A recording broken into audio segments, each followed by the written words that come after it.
Hello, and welcome to today's panel discussion, Vaccine Hesitancy, the Politics of Public Health in Tennessee.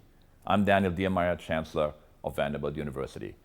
Today's event is being hosted by the Vanderbilt Project on Unity in American Democracy, which is a nonpartisan initiative designed to bridge our national divisions and strengthen the pillars of our democracy. We believe that constructive conversation, guided by historical evidence and fact-based reasoning, can help reestablish the common values we share as Americans. And we further believe that higher education has a duty to set the stage for such civic discourse, leveraging the research and expertise of scholars and drawing diverse voices into meaningful conversations. The Vanderbilt Project and Unity in American Democracy seeks out viewpoints from across the political spectrum to help find genuine solutions to the challenges that affect us all. COVID-19 vaccine hesitancy is certainly one of these challenges. As America faces a growing surge of new infections caused by the Delta variant, hospitals and regions with low vaccination rates are buckling under the strain. Many of the problems stemming from the pandemic continue, from job losses to unequal gaps in education for our nation's children. This is happening even though the United States has universal access to safe and effective vaccines, some of which were developed right here at Vanderbilt University Medical Center. Decisions about personal and public health should be informed, above all, by experts in the field. And yet, this issue has become deeply politicized, pitting neighbor against neighbor in a debate rife with misinformation. This is why we have convened today's panel of Vanderbilt medical experts and concerned politicians. Today's conversation is designed to provide evidence-based information that we hope encourages those who remain hesitant to consider getting the vaccine.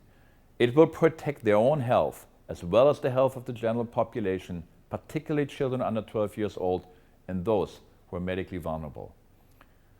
Our discussion today will be moderated by Pamela Jeffries, Dean of the Vanderbilt School of Nursing.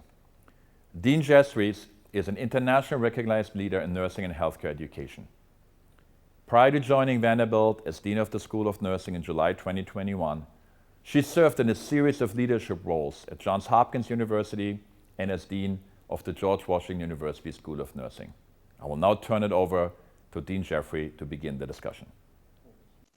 Thank you, Chancellor Diermeier, for the warm and compelling welcome. And thank you, Vanderbilt Project, Unity and American Democracy, and Vanderbilt University Medical Center for hosting this important discussion. Today, we have gathered a dynamic panel of experts to elevate facts from the COVID-19 vaccine and to debunk some of the myths associated with COVID-19 vaccine hesitancy in Tennessee and across the broader U.S. I also look forward to the opportunity to discuss solutions for increasing vaccination rates as a community and a more unified nation.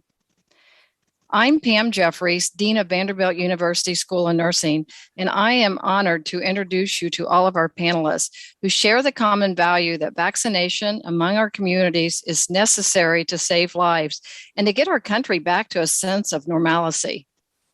First, I would like to introduce Paul Mango, who served as the Trump administration from 2018 to 2021 as Deputy Chief of Staff of the U.S. Department of Health and Human Services, helping to manage Operation Warp Speed, a public-private partnership initiated by the United States government to facilitate and accelerate the development, manufacturing, and distribution of COVID-19 vaccines, therapeutics, and diagnostics. Also joining us is former U.S. Congressman Phil Rowe, a practicing physician of 31 years who most recently served in the House of Representatives on behalf of Tennessee's 1st District from 2009 to 2021. Dr. Rowe served as chairman of the House Committee on Veterans Affairs and was co-chair of the House GOP Doctors Caucus. He has a practice as an OB/GYN in Johnson City, Tennessee, delivering more than 5,000 babies, and launched his career in the United States Army Medical Corps during the Korean War. Finally, I'm glad to introduce Dr. Alex Jahangir, Executive Medical Director of the Center for Trauma, Burn, and Emergency General Surgery at Vanderbilt University Medical Center. He is also chair of the Metro Nashville Board of Health and the Metro Coronavirus Task Force. Frequently referred to as Nashville's Corona Czar, Dr. Jahangir has spoken to the media hundreds, if not thousands of times over the past year to advocate for science over politics and the urgent need for adults and children to get vaccinated. Thank you all so much for joining. And just on behalf of nursing, I speak for that as well as other health professions. But nursing, as you know, is the largest healthcare provider. We're 4 million in number. And as our role as a nurse, we're a very trusted source of information. We can also serve as role models by getting information on the vaccine, protecting ourselves, and helping our patients and the public to understand the benefits. So I couldn't be more thrilled to moderate this panel. So let's get started. Ready? So why? Let's go with the first question. Why is misinformation about COVID-19 deemed as an infodemic by the World Health Organization, posing an imminent threat to our nation's health? And what is causing this proliferation of such misinformation? Alex, let's start with you. Sure. Thank you for allowing me to be part of this panel. You know, the issue of misinformation is really, I think, a broader issue in our society now, in that it's almost now expected that every issue becomes so divided and so and people have to fall into camps.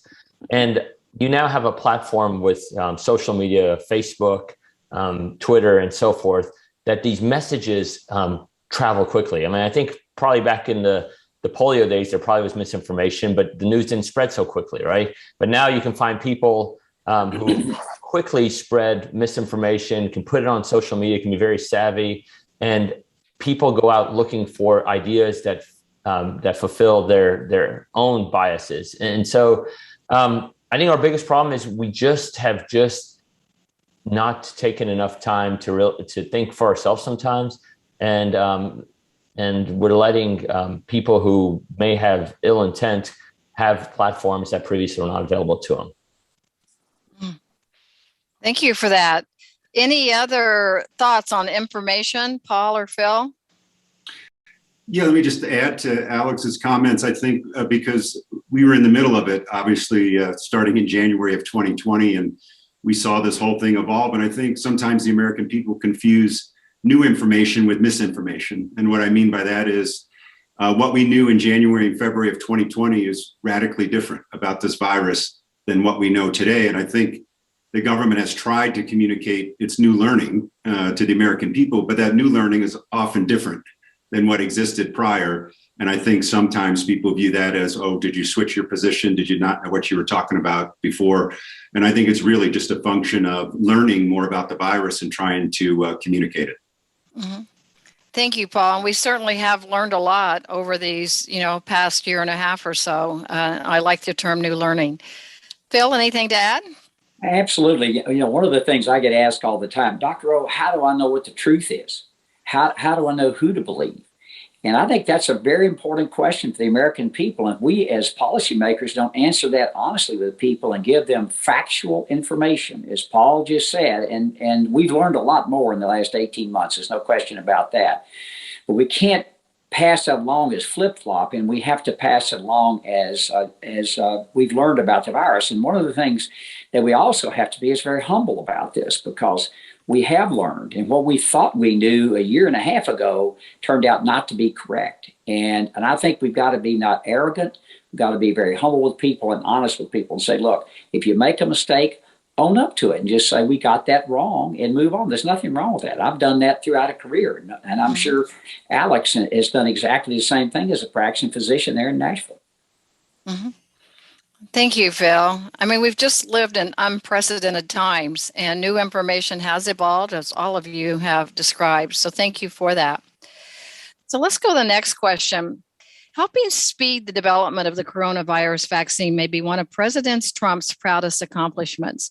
But as research from the Vanderbilt Poll and Pew Research Center attest, a substantial number of Trump supporters resist vaccination. What can be done to overcome this hesitancy? Paul, we'll start with you on that. Yeah, let me start by talking about some of the extraordinary measures we took to ensure these were safe and effective vaccines, much more than prior vaccines that have been approved by the FDA. So Peter Marks, who runs the center that approves the vaccines within the FDA, would say that on average in the past, we've had about 20,000 participants in clinical trials for phase 3 clinical trials, which is the final phase to seek approval. The FDA last summer set a minimum for these COVID vaccines of 30,000, and indeed, Pfizer and Johnson went above 40,000. So these are quite extraordinary numbers. The second thing he did was there's evidence that suggests that any problem someone's going to have with a vaccine usually reveals itself within 42 days of the time you get vaccinated, and in this case, a second shot, let's say for Pfizer and Moderna. The FDA extended that time frame to 60 days. So in other words, Pfizer could not submit its application for an EUA, an emergency use authorization, until the median participant in its trial got its second shot, and then 60 days had to evolve beyond that. So something like 99% of all vaccine problems emerge or reveal themselves within 60 days. So extraordinarily safe procedures. Where we accelerated the time frame was really in what we call manufacturing at risk. We started manufacturing vaccines before any approval was given, and the commercial markets, the private markets, would never do that because it's too risky. That's where we saved a tremendous amount of time. So I think the American people should understand that these vaccines have gone through a more rigorous evaluation than a lot of the vaccines that they've taken as children or whatever over the years.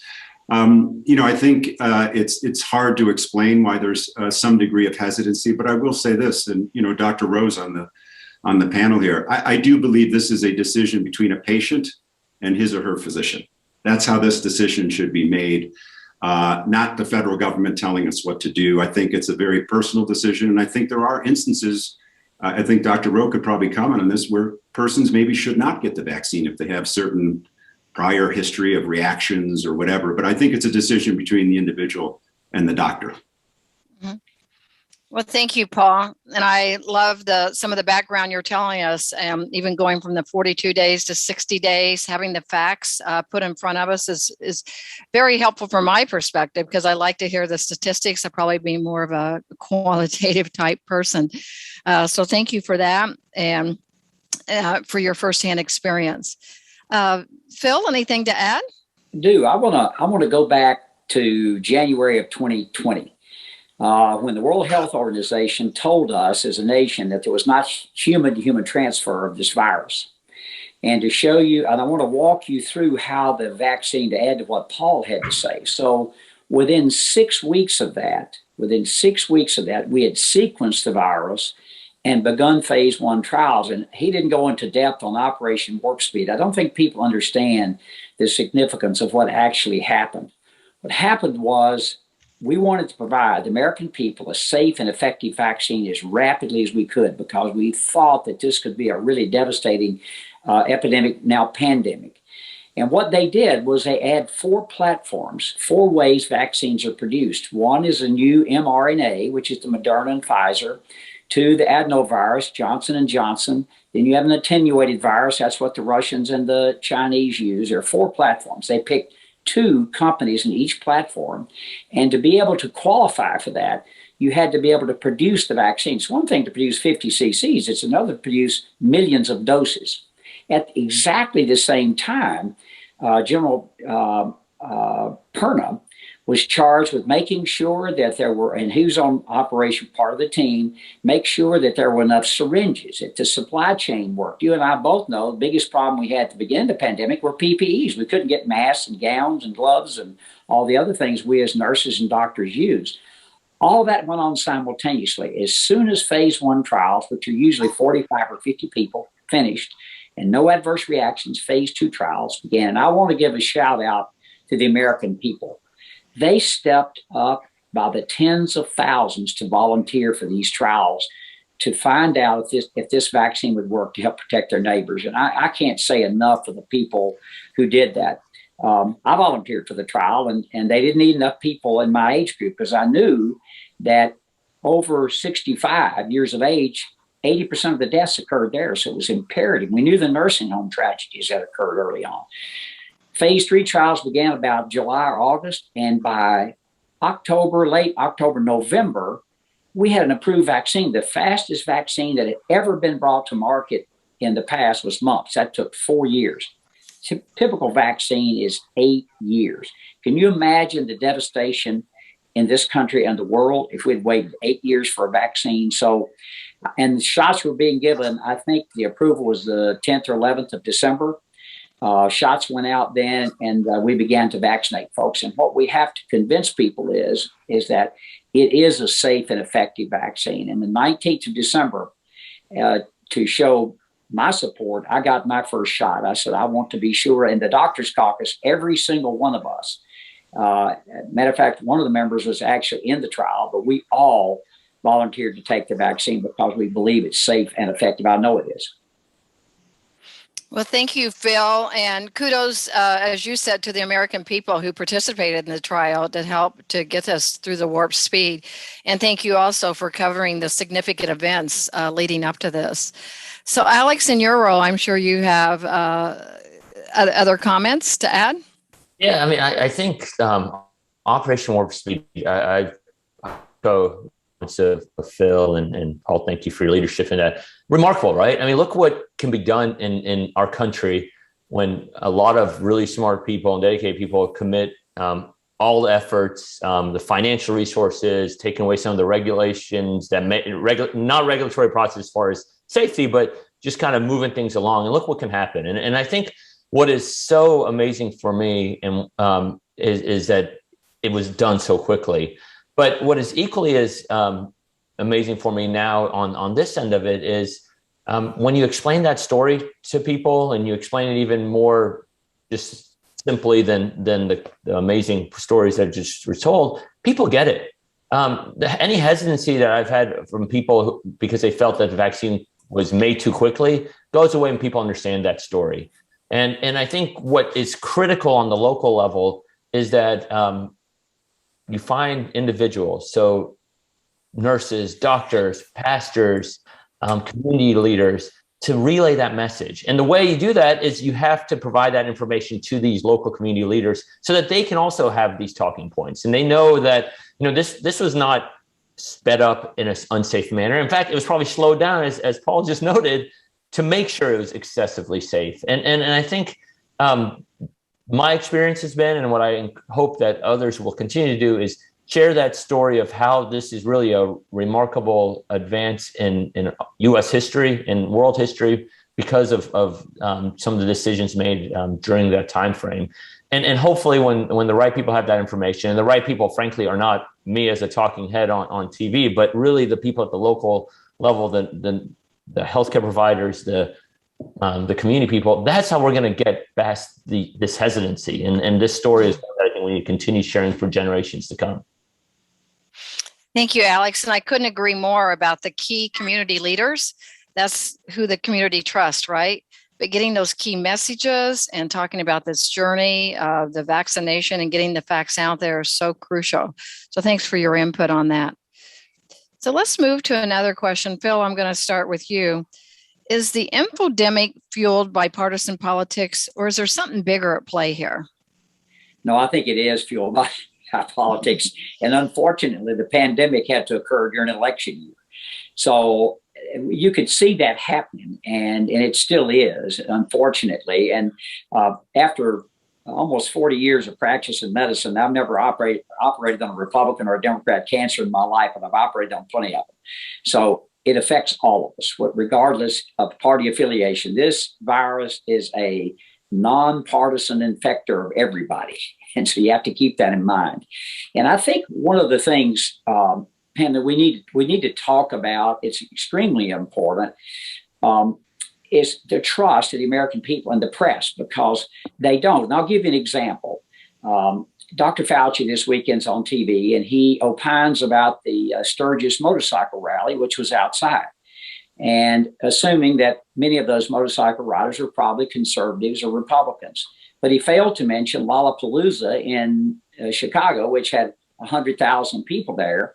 At that, he failed to mention President Obama's party inside, and he failed to mention the 210,000 people in July who came into this country illegally. I'm going to travel internationally in a very short time. And let me explain to you what I have to do to travel internationally. I have to have a passport, obviously, to prove who I say I am. Number two, before I travel, 3 days before, 72 hours, I have to have a negative PCR test. When I get to the country of origin at the airport, I get another PCR test. I have to prove I've been vaccinated. And then when I get to the hotel, I have to have a blood drawn and show I have antibodies, all while masked up, I might add, before I can go into the country. So people see that hypocrisy where we have all these folks come in, being released into the country with COVID, and they're expected to mask up and do as they're told. That is a problem. And it's one of the problems that we're running into right this minute. And I hope that's what this symposium is about, is to say, look, at the end of the day, that's something you have no control over. You've got to control what's best for you and your family. And my job as your doctor would be to sit down and say, you're 68 years old, you have type 2 diabetes, and 10%, or at least 80% of all the deaths occur in this age category. And so I would recommend you have that. And I would recommend you do that. And they would say, well, Dr. O, have you done that? Yes, I have. Has your family done it? Yes, they have.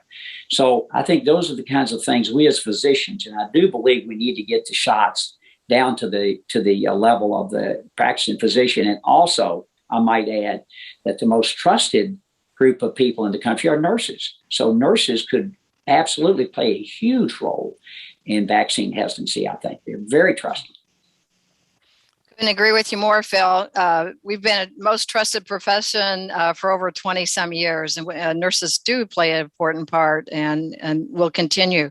But I loved your physician lens too. You talked about the personal messages be very important, and it is for each of our patient, our families in the community. Those personal messages are so crucial. And I love the notion about a nonpartisan virus. Isn't that the truth? So, Alex, anything to add to that about the infodemic? It is interesting. I just last week received a phone call from a friend in Virginia, somebody I hadn't even spoken to in years, who's a healthcare executive, right? So this person was a former military person, I believe was a police officer, and entered healthcare industry and went up the ranks as an executive. And I believe politically he's probably more conservative. I don't know that with certainty, again, because like most of us, our friends are our friends, and their political opinions are, part of what makes us their friends one way or the other, right? And, some of my closest friends completely disagree with me politically on everything, but that's how the world should be. But here's what was interesting about his call. He called me because he had not been vaccinated yet, and he was really contemplating it. But he realized he didn't have I hate to use the word safe place, but he didn't have a safe place to have a conversation with somebody about the vaccine. He knew that if he spoke to half his friends, they would ostracize him for not having had the vaccine yet. They would ostracize him for, the names and the humiliation that it may cause with a certain group of his friends who all probably, frankly, politically thought more like I did. Then on the same token, he expressed to me he couldn't speak to another set of his friends who probably thought differently than I do. I probably think more on the conservative side, because he didn't want them to ostracize. He didn't want to be ostracized by them for contemplating to get the vaccine. This is a very smart individual who is a successful executive in a large healthcare company, and he is having problems finding someone to have a conversation with. And the partisan lens that people have placed on this has fundamentally killed people. And it's killed people because we're not being civil with each other. We're not being compassionate with each other. We're not allowing, again, people who may have legitimate concerns about the vaccine. And this gentleman's original hesitation came because of some vaccines he received when he was in the military, had some reactions. And he doesn't have a regular, healthcare provider. I mean, that's the other component of it. I mean, he's, 30-something-year-old person. He feels like he didn't need one. So the fact that he felt ostracized to get good information because of how politicized this has become. Really was a wake-up call to me, even now, 18 months into this. And I think we just need to tone it down. The way we tone it down is you have leaders at all levels of government and the community to just make it okay to have some hesitancies, but make it okay to also ask questions. And that's what I hope we can do as a community moving forward. It's a great point, Alex. And I'm so glad that you created that safe place for him to have that conversation. But I think you bring up you raise a more of an awareness type advocacy question is where are the safe places that people can go because of the political realm that the vaccines have become. So thank you for that, sharing that information. Paul, do you have something to contribute? Yeah, well, let me just start by saying I've probably, been on 15 or 20 news hits since January. And every time I have the opportunity, I congratulate the Biden administration for the extraordinary job they've done on rolling out the vaccines, and they have. And I comment that no one is happier about that than the folks in the Trump administration who actually developed these vaccines. But I'm a little bit surprised that they're surprised by the hesitancy when you had candidate Biden and candidate Harris both saying they would never trust a Trump vaccine. And then on January 20th, when they took over the operation, they could only say that we left them a mess, that we didn't have a plan, and that they had to start from scratch. I just have to say that doesn't enhance the vaccine willingness when people say those types of things. So I think we should just stack hands. And I've said I think President Biden should invite former President Trump to the White House and have an event where they can both say, listen, this is an American issue. Let's put politics aside and let's get everyone vaccinated. So haven't seen that yet, but maybe someone from the administration will watch this panel and have a different thought about it. Mm-hmm. Well, thank you, Paul, for your comments. And unfortunately, it was an election year and politics did play somewhat. And according to the story that you're describing that we've all experienced. So let's talk a little bit about Tennessee. We are all aware Tennessee's adult and children vaccination rates are significantly lower than the national average. While state and national rates are improving, rural communities in Tennessee and across the country still fall behind. What are the arguments and the sentiment at the federal level and state level that are influencing our rural communities' decisions to vaccinate? Alex, can we start with you this time? Yeah, what I think about vaccination rates at a local level, literally daily, if not maybe hourly. I have to first say I'm proud of Nashville. Right, Nashville has about 55% vaccination rate for one dose for everyone, including kids who aren't even able to be vaccinated yet. 49% fully vaccinated, which is in line with the national average. So I think first I would say that the sentiment that all of the Southeast isn't doing its part is I would like to push back a little. But with that said, we still have communities in Tennessee, and it really saddens me right now that are dismal in their rate. Right, the state average is about 10 points less than Nashville's average, and if you think about if Nashville has raised it this much, that means there's communities that are way below even that 39% vaccination rate, and part of that, or a lot of that, comes around to this conversation we've been having is these communities, these individuals, and the congressman probably knows this better than even I do, they rely on local leaders to help them with certain decisions or to make them aware of certain decisions and certain options. And rather we have not done as good of a job as a state, frankly, getting into these smaller neighborhoods and smaller communities. In Nashville, we had the same problem with certain populations within the city. So our new Americans mainly live in the southeast part of our city. We didn't do a good job initially reaching this group because, again, we as a city figured our broad messaging would get to everyone. Well, it didn't. But once we partnered up with community organizations and faith-based organizations and started doing vaccine events, we have had success. We've done 375 pop-up vaccine events in Nashville alone. That has raised our numbers up. I think as a state, we need to do more pop-up events in the local communities by people who these communities trust. And I have not seen that outreach occurring yet, because in the state of Tennessee, for those who are watching who may not be from here, the 6 major metros have their independent health department. The 89 other counties, their health departments are under jurisdiction and operationally of the state. And so, frankly, I think we need to do a better job getting into those communities, and not say, oh man, we only vaccinated 7 people at this event. Why did we do it? Rather be happy that we vaccinated 7 people, and we should do more of those. And that's the mentality we've taken as a city. That's why when anyone asks us to do a pop-up event, we'll make it happen, even if it means 3 people are vaccinated in 4 hours. Mm-hmm. Thank you. Community input, community involvement once again, and I love the partnerships with organizations seem to be key to success. Paul, anything to add? Yeah, no, I just, I'm not sure I know what a good solution is, but I do believe, there's a lot of folks in rural communities who have just a fundamentally different view about the role of government in their lives. A lot of them are in agriculture, they're farmers and that type of thing.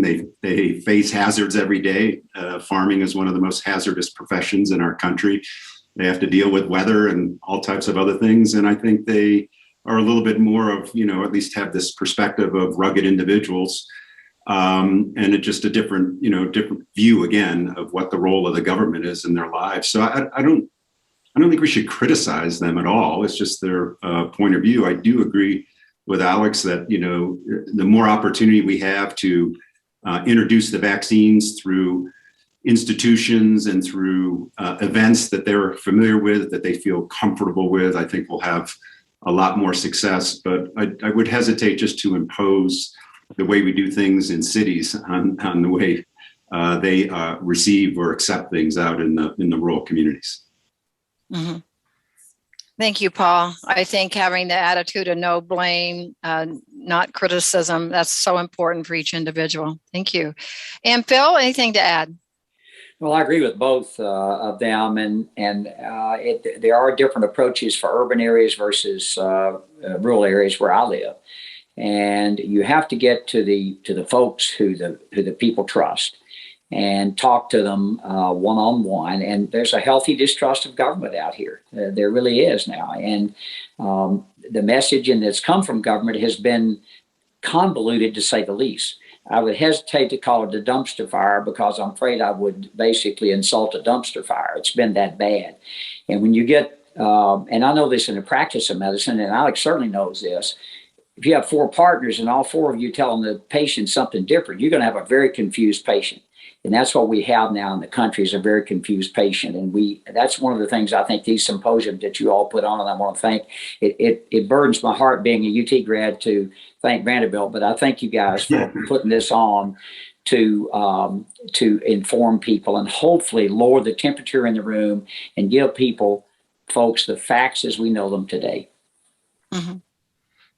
Well, thank you, Phil. And being from a rural area in Indiana, that's where I come from, totally understand the messages and approaches that you're outlining. So thank you for that.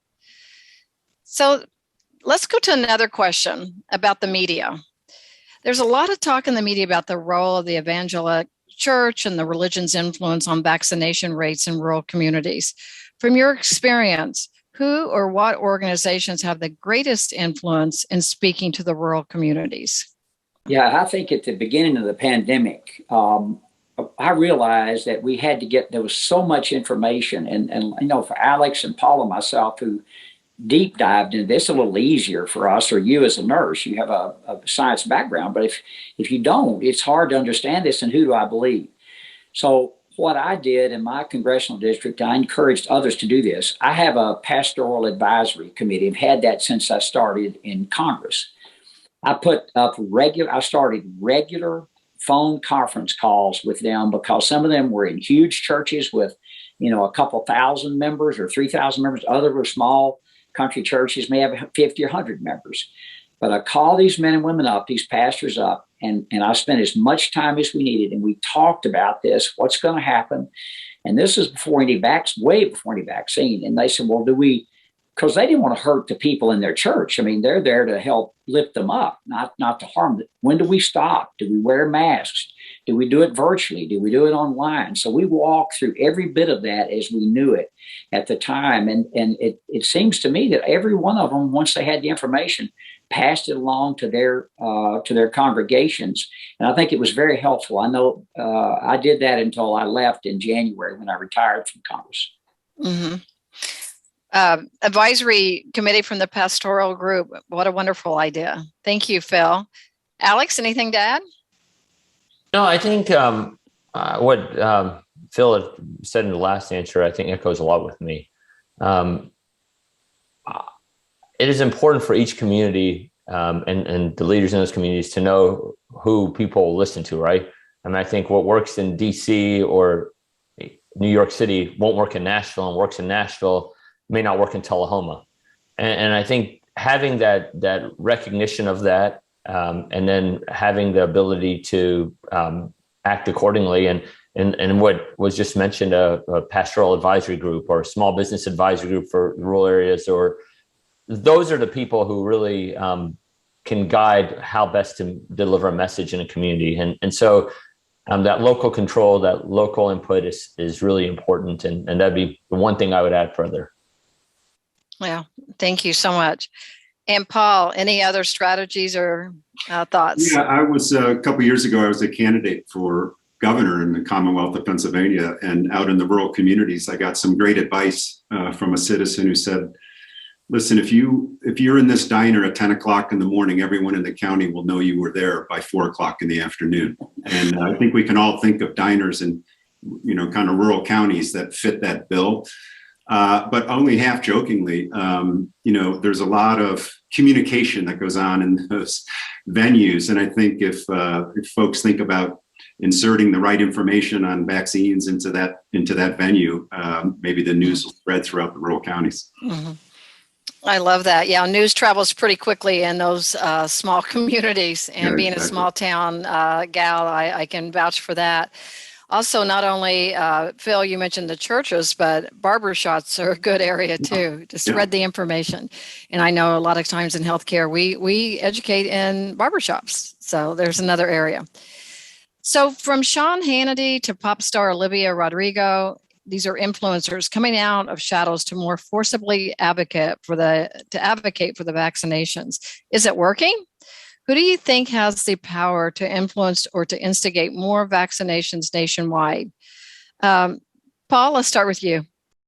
Yeah, I'll come back to what I said a little bit earlier. I think the best channel for that communication and influence is one's family or personal doctor. I think if we had to do it over again, if we went back to last September, October, when we were thinking through our own communication strategy, I think we would have used that physician channel, the American Medical Association, American Academy of Pediatricians. I think we would have really used that more effectively than we did. There's still an opportunity, but I think that's the best way, quite honestly, rather than someone on a news show talking about it. Thank you, Paul. Phil, any thoughts? No, I agree with Paul, absolutely. When a patient would come in to see me, and that physician-patient trust that you develop over a period of years, I can promise you is very strong. I have that with my physician right now. I listen to them about, should I have surgery? Should I have this or that? And so when a patient would come in, I would say, well, have you considered what's your family situation? Do you have anybody with pre-existing conditions in the family? Maybe you should consider that after we talked about the risks and benefits. And Alex will tell you that's time. It takes time to do that, but it's time well spent because you could save a life. And it's absolutely worth doing. I spent more time trying to talk people out of smoking cigarettes than I did doing a physical exam when I was in my medical practice. And I would tell them, I think I can help you more by doing that than I listen to your heart today. So I think those are the things we can do. We have that trust. And I think that's what we should do. I agree with Paul. It needs to be down the grassroots. I said this in the beginning as a Docs Caucus co-chair. I said, we need to make sure we get the vaccines in the doctor's offices. We need to get it down to not at the 30,000 foot level, but down where you and I go get our health care. Mm-hmm. Thanks. Great advice, Phil. And Alex, any input from your angle? The one thing I would add is we cannot have this conversation without recognizing the harm that is being conducted. I agree. First of all, local messaging is right, and healthcare providers is key. But let's not forget about the harm that's being done when there are national or influential people on TV, radio who talk about how vaccines are going to change your DNA, or how literally I heard someone say the vaccine's a sign of the beast a few days ago, and on an influential thing, because that messaging puts a lot of confusion and maybe doesn't even allow somebody to have that conversation with their healthcare provider, right? So I think there needs to be more pressure, in my opinion, placed in the dialogue on a much broader scale that, hey, let's not encourage any more of these my words, crazy talk anymore. Okay, because I think if you mitigate that messaging that's loud from sources that are not credible, then I think more people are inclined to go to the credible sources at the local level, the people they trust, to have the dialogue of, is this vaccine right or wrong for me? And I think that messaging is equally as critical than just local messaging. Alex, if I could just say one thing. This morning, before we are doing this show, I'm on the phone for 15 minutes talking about a vaccine with someone in their family. And I know you've done it Alex, you've done it at dinner when you're out with friends, and we kind of bring, well, hey, Alex, what do you think about this vaccine? I mean, you've heard that over and over. Well, I went through in great detail about it, and they're going to go get their vaccine today. Good. Well, that must make you feel good. I mean, one person at a time, right? If that's what it takes. So, Alex, back to you. But in your opinion, what has to happen to increase our numbers here in Tennessee or in the Nashville area? What do we have to do?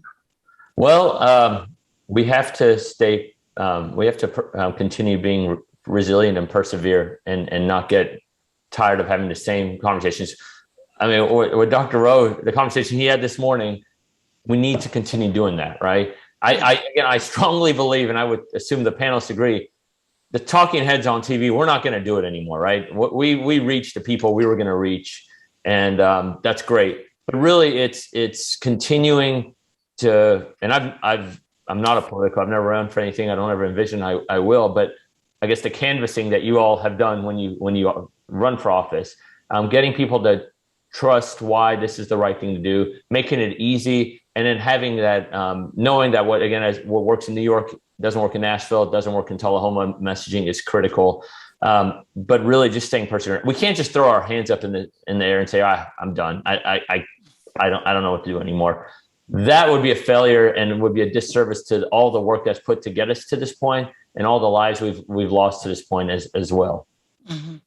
Thank you. I think key is to persevere, as you described. So, Phil, anything to add to that? Yeah, I think one of the things and where information is helpful is that who gets this virus and who dies from it. Well, we know that 80% of the deaths are over 65. We do know that. And if you look at that population group, they've done I'm in that population group, have done a pretty good job of getting vaccinated. It's upward. Alex, you can probably give me better numbers, but it's between 80 and 90%. It's high. And when you look at school children, I looked at the CDC data for influenza A and B in 2017-18, I think it was, and it's virtually the same as it is for coronavirus. So and that's where the real controversy: do you wear a mask at school? Are masks effective? Are you going to mask up kids again? There's a whole nother debate that's out there about how you handle this pandemic, because there are cause and effects when you do something. For instance, we had 93,000 people last year die of opioid overdose deaths.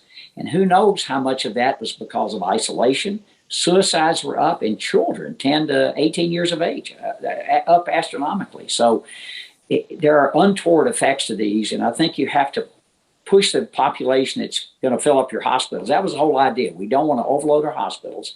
And I might ask this question in nursing. I think one of the biggest problems we have in America today is our nursing shortage. We don't have enough nurses to take care of the sick patients that are in the hospital. I think I'm correct on that. And the next 10 years, it's only going to get worse. So we have all of that. And I think that's the hesitancy people have. Well, I'm healthy. I'm 35 years old, like Alex's friend. I don't really think I need this. Why would I take the risk? And I think those are the questions that we, as medical people, it was easy for me.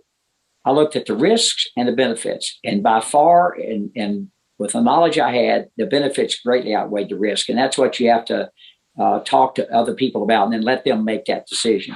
Yeah. And I will ask Paul this question, and this is about the mandatory part in the military. Yeah.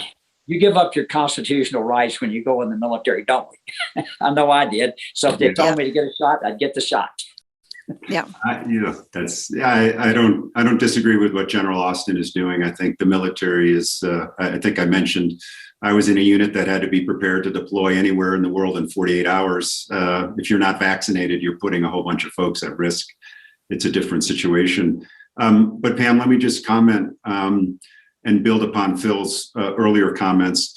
You know, Dr. Fauci very early in this pandemic came into one of our meetings and said, this is the most unusual virus I've ever encountered for two reasons. One, the tremendous amount of asymptomatic transmission, meaning you don't even know you're transmitting it to someone else. And two is the high degree of asymmetric clinical impact, which is what Phil was talking about. It kills some folks. Other people don't even get the sniffles, okay? When you put those two together, you have a situation where some are hugely at risk of contracting the virus and dying from it, and others, actually a majority, are not. And when you look at the facts, 99.8% of Americans have made it through the first 18 months of COVID, right? So it's not completely irrational that a young person who's relatively healthy says, why would I bother? And I think that's the essence of the challenge that we have. Yeah. This isn't Ebola or something that has a high rate, of fatality for anyone in any demographic. It's completely asymmetric and asymptomatic. And I think that's what makes it a huge challenge. Yeah. Thank you, Paul. The ambiguity in these unprecedented times is just astounding. So in closing, I'm going to conclude for our audience today, for those who may be struggling with the vaccine, there's hesitancy, or they're dealing with a friend or family member that might be resistant. What are your recommendations for how we can effectively talk to each other about the vaccines, about the pandemic? And just brief strategy here, because we're about to conclude. Phil, I'll start with you. Well, I have, I look at my own family personally. I've given them advice. Some of my family members won't get vaccinated. I've explained it as and that's perfectly okay. In a free society, they should be able to not do that as long as they understand the risks. And I know as a practicing physician for years, I would recommend a treatment to someone, but they may not want to do that. And that's their prerogative not to. I think our job, and I think when someone thinks that this may affect me and my family adversely, then they're more likely to get the vaccine. And look, vaccines have been, if you look around, I was a little kid during polio. It may have saved my life or saved the way I live the rest of my life and not being crippled. I'm very thankful that Jonas Salk did what he did. And I wasn't faced with polio because of what he did.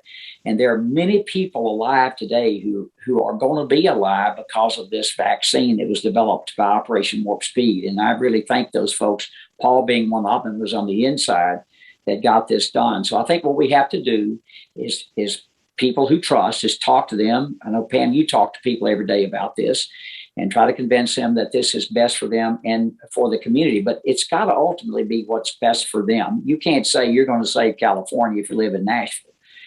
What you're doing is making sure that you and your family are safe. So that's what I would recommend you do. Thank you. Thank you, Phil. Alex, your brief input.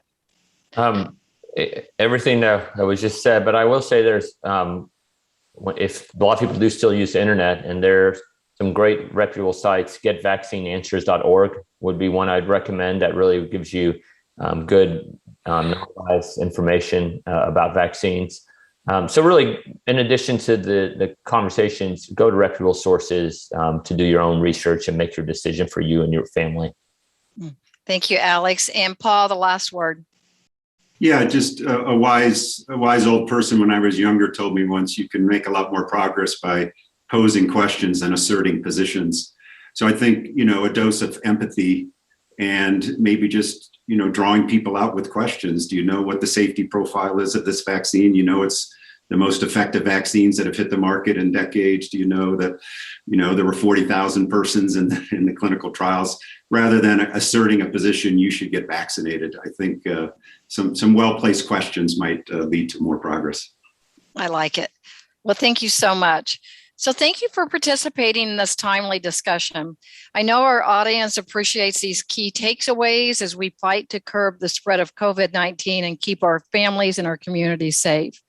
I also want to thank you to VUMC and our Vanderbilt University Project on Unity and American Democracy for hosting us. So please be safe and stay well. And thank you on behalf of all of us.